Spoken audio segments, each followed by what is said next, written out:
Hi everyone. So happy to have you all here. I work at e6data as part of the core team, the core engine team. So our responsibility is to build the SQL engine that powers our users' analytics workload. So what is e6data? So we are a lakehouse compute engine. So if you think about it, most systems in the world, in our users' world, they generate data with activity, and these data get stored, and they'll land up in one of the warehouses. And typically, in a lakehouse setup, you would see that they're either a delta file or a parquet file or delta, or there are a bunch of things. There's catalogs and stuff. So it can be on the cloud, it can be on premise, various options. The Our presence comes in the space of writing data to the lakehouse, where we support some ingestion mechanism. But my role is more around how do we consume the data, which is the compute engine. So the compute engine is basically a distributed SQL engine. We are Kubernetes native. Some of our benchmarks put us in the league of X time faster than our alternatives. And most importantly, we don't require our users to migrate data into our platform. We run our compute against their data. So with that introduction, okay, what does the landscape look like? When we consume data from the transactional systems world, which is the OLTPs of the world, you get a mix of structured and unstructured data. And a lot of people who use analytics, they work heavily on the structured data, where you have the columnar data stores powering your SQL analytics. But there's also a lot of complementary unstructured data that often don't get analyzed or queried upon, but they can yield some really good insights. So there's been some effort, particularly in the last decade, to tap into that. So what can also happen is when you do not have intention behind sort of capturing the data in a proper structured way, you get to see things like this. Like you've got a customer notes field, which is basically a catch-all field, ends up being a catch-all field in yours. So there would be like requests shoved into the customer notes. There would be preferences put in the customer notes, and there would be also, just ad hoc things, because there's nowhere else to write that information. So your text fields can become like what we call data swamp. So you don't, the field name says customer notes, but you don't really know what that notes may contain. So there is no semantic around it. There's just blobs of text being stored in there. So when I use the word semantic, what do we mean? So if we take the example of, okay, a simple thing, I want to know what does an enterprise plan mean. So if you type an enterprise plan, the keyword search, enterprise plan, even partially matched keyword search, end up just looking for the characters in the phrase. Things like what enterprise plan could mean would be premium tier, guaranteed support. These things are not evident when you want to do textual lookup. So a semantic search, in contrast, allows you to do that. So you can look for enterprise plan and land on something that says I'm a guaranteed uptime product. How does this work, right? So the way this works, at least in the vector search world, which is what the talk is going to focus on, is it takes the unstructured data, brings them into a common representation, which is a numeric representation, which means your images, your documents, your audio, maybe even your video, could then be transformed into embeddings. And embeddings are nothing but numerical representation of the original data. And the way you do that may differ depending on the source data, but they end up being numbers. And then you have a query which may be of a completely different format. So you can have a textual query looking up non-textual data, but they all converge at this layer of representation, which is called numeric representation, which is your vector embedding. And then you run your similarity algorithm, One common example would be a cosine similarity, and this allows you to now start querying data that wasn't queryable in its raw form. So an example could be just going back to our thing, like when I say too expensive, the numerical representation could be an array of floating numbers, and then the can't afford this, price is a bit much, costs more than expected. All these map to numerical representations, but if you now compare the numbers, they sort of start coming closer. So that's the theory. So what do people what's out there today? Like a classic setup would be something like this. You got your OLTP database, which push data into a central store, a warehouse or a lakehouse, and then they run computes on top of it to power use cases like interactive analytics, ad hoc analytics, packaged analytics, stuff like that. There is also a parallel stack, which is your vector database, which would be your anything that gives you the vector embedding storage. And then you would run a parallel querying on the vector to get your vector search running. So basically you got a dual stack of sorts, and then there is a convergence at the downstream layer. What do we do instead is we don't distinguish between your structured and unstructured data. Our compute engine basically does both. It does a SQL and a vector search lookup. So that's the agenda for the talk today. And so the way we are going to look at it is unifying SQL and vector search operation. So let's take an example. What does this look like, right? So here's a simple SQL query, which is just one reviews table, and I'm just going to select a bunch of fields out of it with some filter criteria. Now, the moment I want to do vector search operation on it, I can either do a projection or I can do a filtering, which is a predicate. So this is an example of how I'm going to augment the previous SQL with some vector search operation. And this is what we've built and we are trying to evolve. The question now is, how do we enable this? Like, what does it take to build this out, right? So, and we're going to talk about some design challenges and how building something like this works under the hood. First of all, like, okay, the question is, who needs this? Like, it sounds cool, but will anybody use it? There's enough content out there on various forums where people have mentioned the engineering challenges of maintaining either a dual stack or even operationally running analytic database with vector database, right? So there's some reference here. Now let's take a example of, okay, what does this mean? So here's a very representative sample of the data. There's a review ID, a star rating, and a headline. And a query that says, give me some projections from reviews where I'm saying cosine distance as the similarity matrix, and that is less than 0.1. And then the last two clauses of the SQL that you see, which is order by 3 ascending limit 3, that is basically you saying that give me the top 3 results, and the ranking of the result should be based on the cosine distance.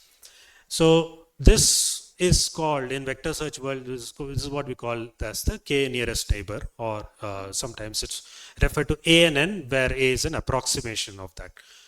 So to build this out, you can think of it like, okay, if you look at this query, the filtering has 2 parts to it. One is which says star rating equal to 3. The other is which says cosine distance less than 0.1. The first filter criteria is a vector search criteria. The second is a pure SQL predicate.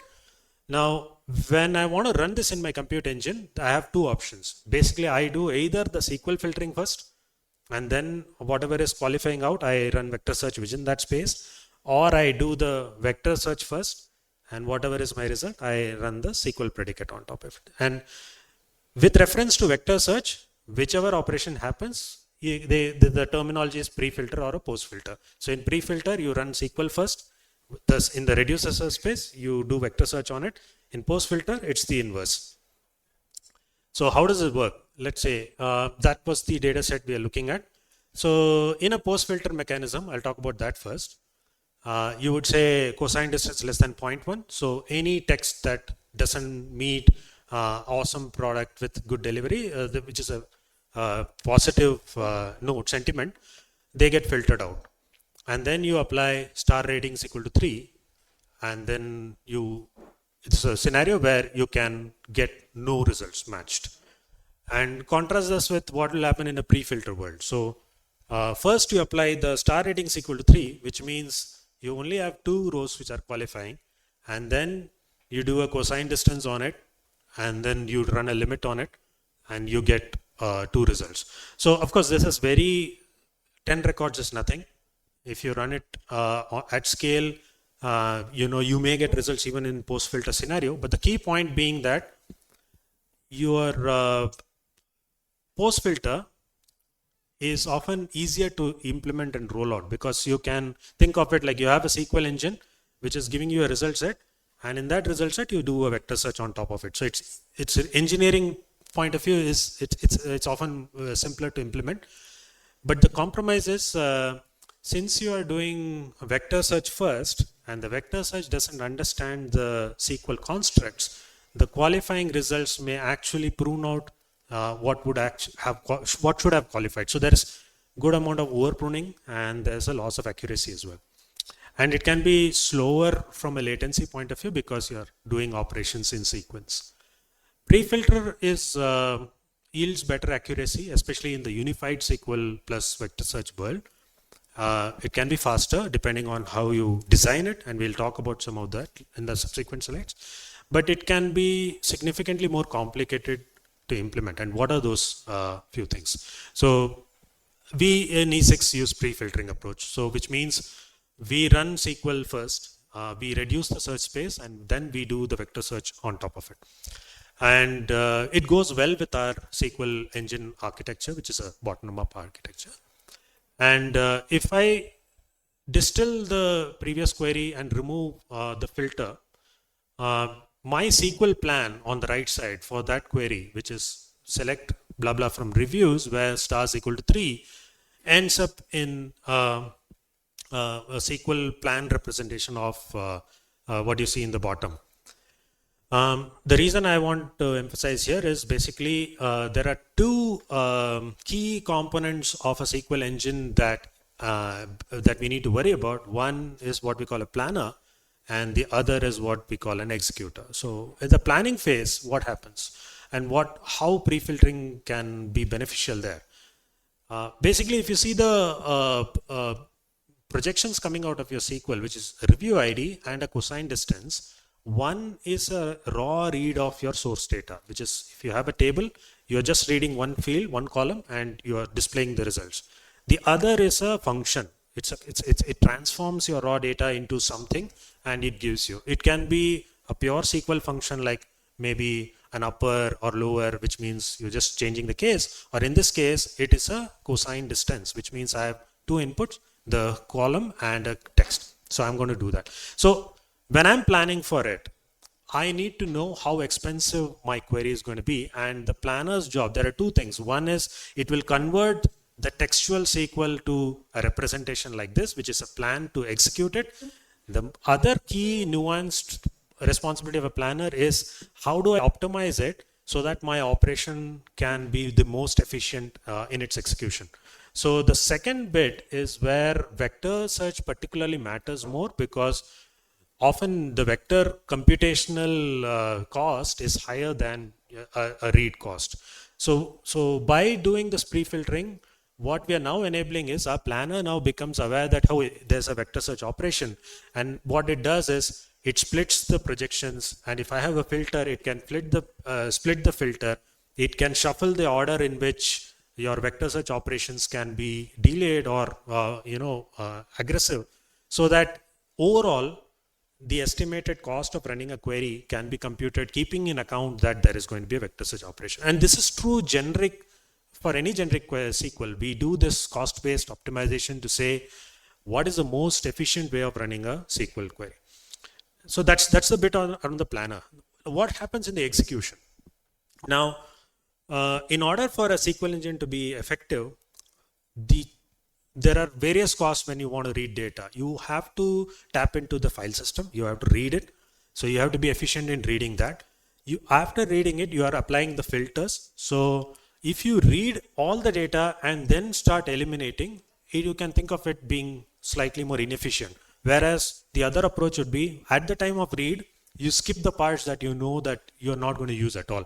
So basically the way that works is your readers are now capable of applying filters and pruning out. The second optimization that you want your reader to do is how do I parallelize my IO? And Mallikarjun mentioned the point of sequential writes are efficient. The converse is also true. Sequential read of a file is also more efficient than doing random seeks. So planning around that, how do you make sure you read all the data in chunks, in blocks, which do not make your file pointer go back and forth? That is going to be the job of your execution.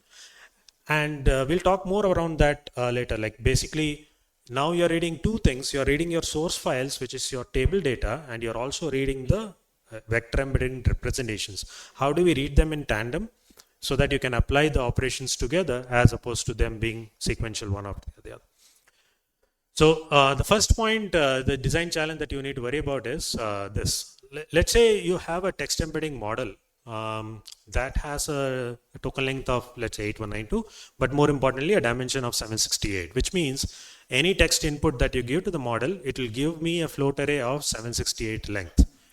Now, 768 length float, when you want to represent it and you want to serialize it, it amounts to about 3 kilobytes of data, which means if you have 1 million rows in your table, that would translate to about 2.86 gigabytes of data.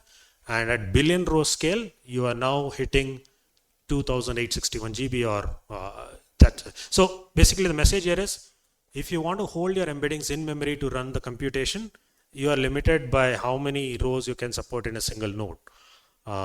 It becomes increasingly expensive to scale vertically.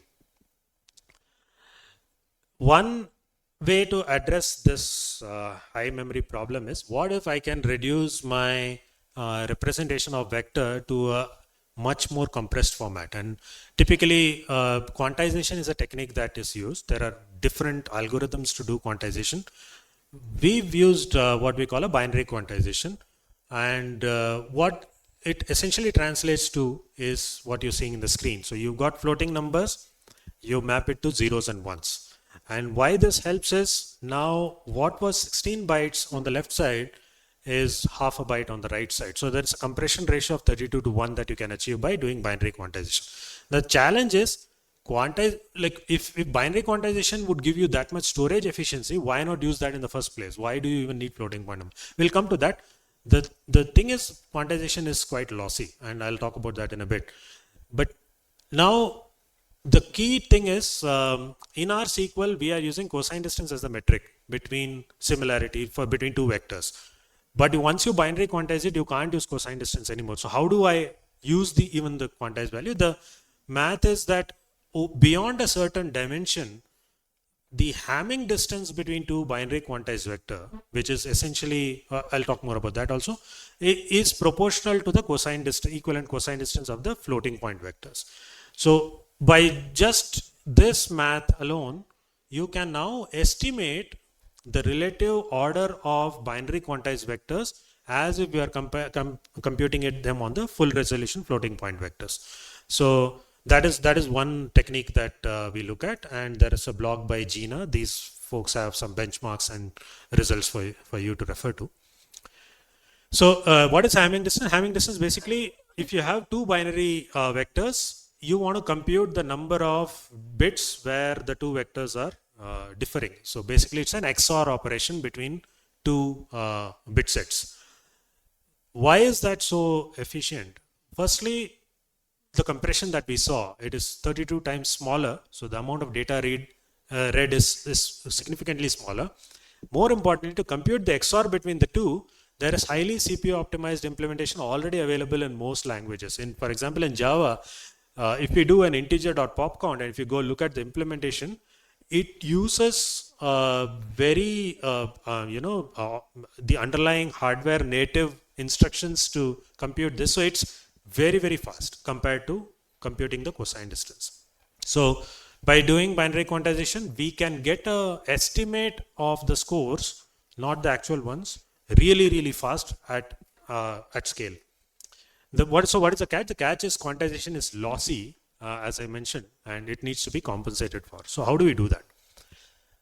So that's one question. The second question is, brute force operation is expensive. So we saw that the one side, the amount of memory that you need to hold the full resolution vector is high, but there is also the fact that you are now doing math on floating points. Floating point arithmetic is more expensive than integer arithmetic and definitely more expensive than your bit mathematics in a CPU architecture.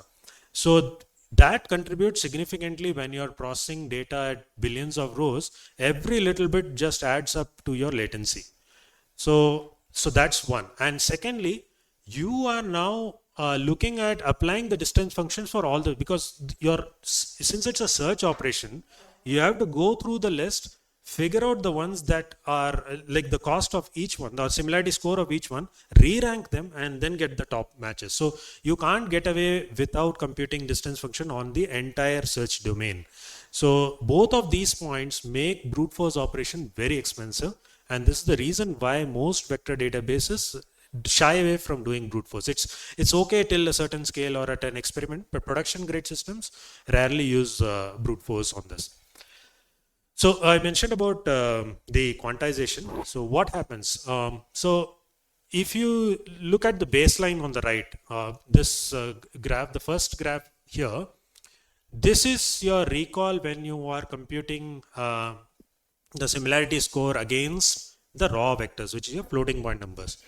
Now, once I quantize it and I try to compute, my recall sort of drops. So what used to be in the order of 0.95 suddenly falls to 0.7, around that range. But what is interesting is, if I want top 10 matches, and if I look for top 10 matches within the quantize, the recall definitely drops. But if I assume that my recall is going to be lossy and my top 10 is in the range of the first 20 entries in the quantized world, which is now my search space is like twice, then my recall suddenly starts going up. So if I want the top 10 matches and I look at top 10 in the quantized value, my error rate is going to be my relevance is going to go down. But if I say my top 10 is in a search space of 20, 30, 40, my recall starts going at 4x. The thing is, we are now overquerying the space. At 4x overquery, your recall starts to match what you would have done with your original vectors. So this is something that was interesting. Again, we ran some experiments, and I think the sweet spot, and it depends on the model that you use, of course, but the sweet spot for us and for various models that we benchmark this on was around 2x overquery. So basically, when in my query, if I'm looking limit 3, I would look for top 6 in my binary quantized value. So that's essentially the technique. Then what do I do with that? So I'm running global search on quantized vectors, and I'm getting the top 6 for when I need 3. And then it gives me a candidate space. Now in that space, I need to look for the true top 3, which means I will now run a second pass re-rank, rescore on the full resolution vector. So the optimization is, instead of doing a global search on the millions, I would reduce the search space by looking at the qualifying candidates with some buffer for compensating the error. And then within that space, I'm going to use the actual vector algorithm, which is your cosine distance, to come to this. The other problem of the vector data is, and this is more for unifying SQL and vector space, is the storage. So if I am looking at billions of rows of table, I am looking at terabytes of vector embeddings have to be stored. So storage is cheap, sure, but network is still a problem. You still have to, for every query, shuffle a lot of data back and forth from their storage layer.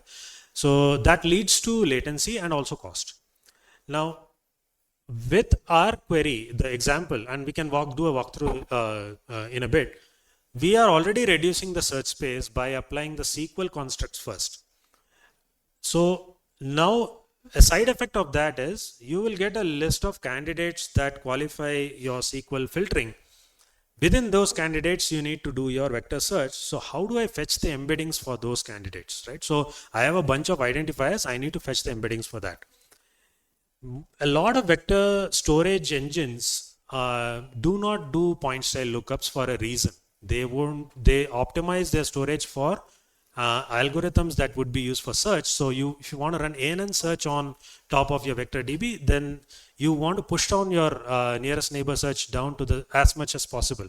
So a point style lookup doesn't work well in some of the options that we explored. And that is crucial for us to guarantee some of the latency SLAs that E6 has to offer. The second point is, along with the embeddings, I need some metadata because that will help me skip files that I think are not going to be useful for me. The other point is like, okay, we are a SQL analytics engine. When you look at it with that lens, when I run a query, my data is immutable and I don't mutate the underlying data. I cannot change or write. I cannot do an add column to an existing table and put data in there because that is not my data that I own. So what we do is we have to store it outside the original data set, but with a very strong cohesion. What I mean by that is something that will come up in the next slide. So if you look at the example, we have a SQL that is querying multiple tables. Each table has multiple data files under the hood, and these could be your Parquet files. Each Parquet file is again divided into row groups. Every row group has multiple columns. So it's a fan out of your data layout. Now my embedding is at a column level. So when I say table X, row ID 123 and column Y, I have a very pointed reference to a particular cell in a table or a thing. So I need to look at the embedding for that cell. So I need to make sure my embedding file is located such that I can go and fetch the embedding in a constant manner. I don't have to do a scan. So that is what we solved with what we call a blitz format within E6. So we store the vector embeddings in a read optimized layout that is got very high cohesion to your source data. And it's also a partition storage. And we store with enough metadata that allows us to skip data reading whenever we can at the time of running queries. So that's one part. The second part is most often than not, it won't be a singular embedding operation. There will be a lot of files that we need to scan. And when I'm reading files, I have to get the benefit of as much parallelism as possible. And one way to do that is typically known as a vector IO or a vectorized IO in the analytics world. And this is often something that is very prevalent when you're reading large data files like Parquet files or awk files or something. We have to bring the same philosophy at reading embeddings also. So what that means is for every query, as my data layout is fanned out, I would parallelize that many data reads and then I would fan in at a result set collation level. So that's parallelism. And second thing is when you're doing data reads in parallel, within a same file, you can have multiple threads reading different chunks of data. What that would mean is underlying file system or the file pointer would have to now look at randomness depending on which thread requests first. And that is a bottleneck because your underlying file system will be a bottleneck when you do that. So when you're doing vectorizing, one of the optimization that you need to do or worry about is how can I make sure the parallel reads are in a sorted manner. So your vector read client should handle requests such that to the underlying file system, let's say you use S3 and you are reading in chunks, you need to make sure that the S3 file scanning is sequential as possible, because otherwise it will go back and forth and that kills your latency. It also has an impact on how much chunking you can do when you're getting batch reading from your underlying object store. so far we've looked at some of the challenges. The key thing, and this is often something that's very frequently spoken about when you're doing vector search or a vector database, is vector indices. Our position at E6 right now is that when we do pre-filtering and we are able to reduce the search space, and we are able to run using the other optimization techniques that we've spoken so far, which is your binary quantization and vector, all that stuff that we've seen so far, we are able to meet our SLA even without vector index. And there's some catch to it. Right now we are only doing vector search on textual data. We don't do multimodal search yet. So our approach is, given that in the vector search world there is no clear winner on which vector index shine. There are options. You can use HNSW, you can use disk-knn, there are other algorithms as well. They are all fit for purpose for different read patterns and different type of data. We don't know which one would be the de facto yet, at least in our case, when we are doing SQL plus vector. So our decision till now has been, let's worry about it when we hit a point where we can't do without them. So we don't use vector indices for now, and we are still able to run queries at scale. Right. So, okay, let's take an example now. This is an example where I have a table called reviews. It's from it's a real data set that one of the large e-commerce players in the world publish. It has about 500 million records and spread across 1896 Parquet files in Delta format, stored in S3. This has 30 product categories, and books, home and kitchen are the two most product categories for the reviews, spanning across 96 million record. So what happens when you do pre-filtering, right? So first predicate is your category. When you say product category in books, home and kitchen, you are reducing the search space from 500 million to 96 million. So that's first level of filtering. The second thing, what I'm doing is star rating equal to 3. Within the 19 million, if you assume an average distribution of ratings from 1 to 5, then you have about 20% qualifying. So what this means is, just by these two predicates, the SQL predicate, star rating equal to 3 and product category, you are able to skip 96% of the records in the table. So your vector search is only essentially less than 4% of the actual data that is stored in the table, because the scope is such. So what that means is you have about 19 million qualified vectors to read that you need to run your search on. That translates to about 6.8 gigabytes of binary quantized embeddings. And this is something that I can fit in memory in a single node quite easily. And this has to be read from 271 files. So when I read them, I run the over query on the binary quantized thing, embeddings. My qualifying vectors are about 5420. So I have to do 5420 actual re-ranking cosine distance computation on a original full resolution vector, which is about 16 MB in size. This is quite reasonable. It's quite fast. And in this query runs in about 8 seconds in our smallest cluster. So similar query without the vector operation runs in about 5.5 seconds. So that's about 15-20% penalty by just doing the vector. And there are optimizations that we are looking to bring that even closer. So in conclusion, I think what I wanted to share here is vector search is compute expensive, is memory expensive when you do look at it in isolation in its raw form.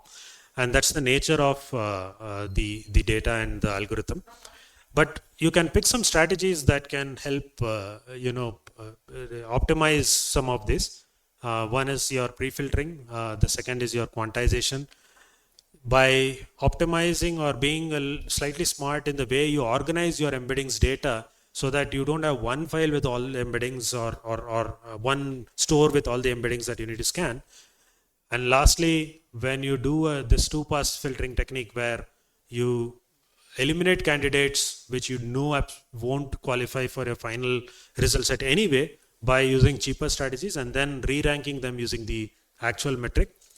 This allows us to offer vector search on top of our SQL analytical engine. And we see that the cost latency numbers are acceptable to customers who have tried this out in their environment.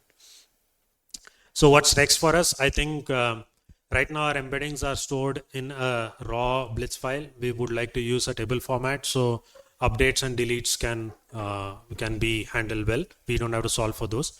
And it also allows us to do version snapshotting. We want to explore more quantization options because not all data can be as compensated for as easily as what we've seen so far. We are going to explore the option of pushing down vector operations to a GPU. So right now we run it on CPU, but if you do it on a GPU, then you get more cores to parallelize stuff. We want to do more hybrid search. Right now you saw cosine distance, but what if we want a re-ranker to also account for textual search re-ranking as well? And then multimodal is something we're going to do. So I have a small demo, but I'm open for questions if you want. If anybody is there.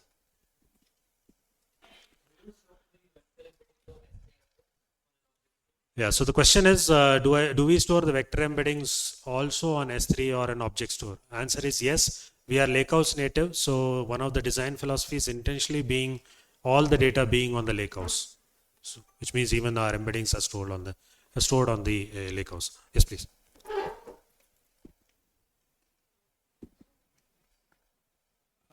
Hi, can you talk a little bit about how you do the cost computation for your embeddings? Because so for a typical SQL engine, it's all laid out in textbooks. And when you do cost computation for embeddings, is there like some sort of impedance mismatch between how you have to do it for typical SQL lookups versus for vector embeddings? Right. So the question is impact of cost computation when we account for vector embeddings as well.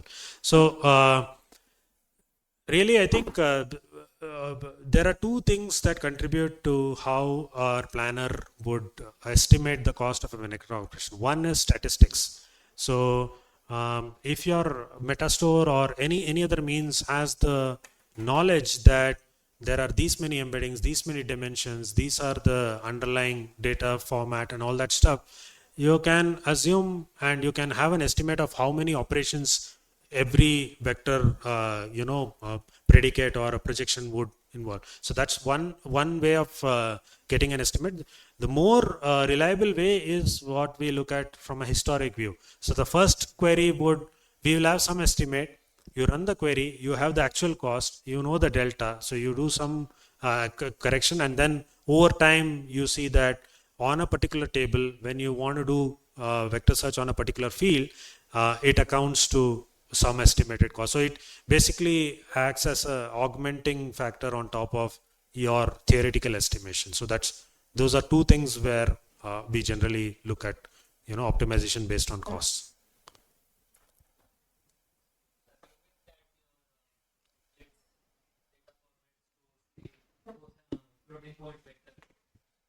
What challenges do you see with regards to compressing the data, and how do you adapt it to iPhone?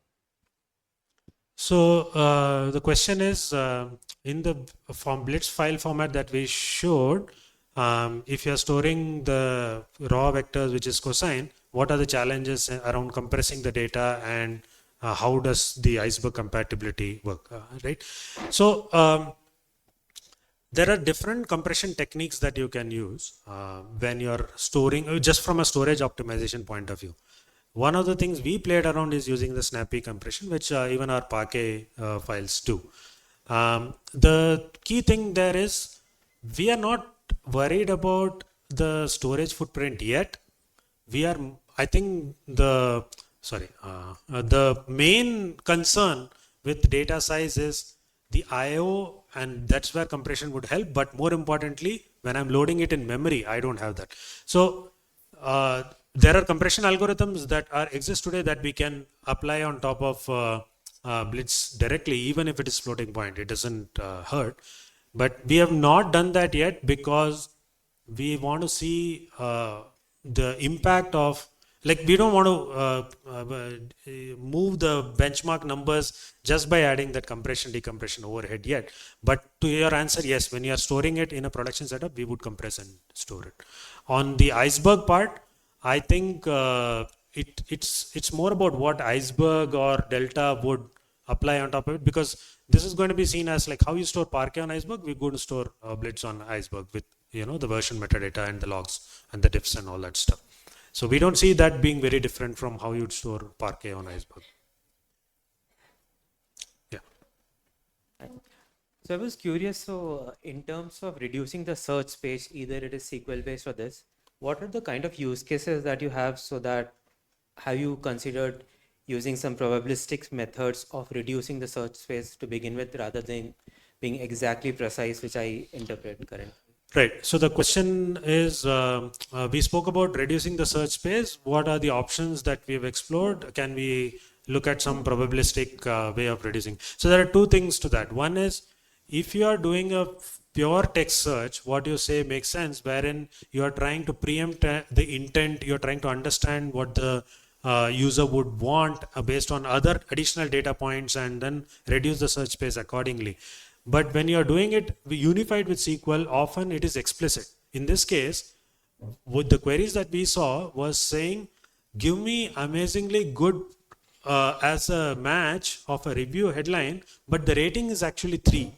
So you're trying to detect like an anomaly where the star rating do not reflect the sentiment that is there in the text. So in those sort of scenarios, when you want to run specifically analytics around a use case, you want the filter to be explicit.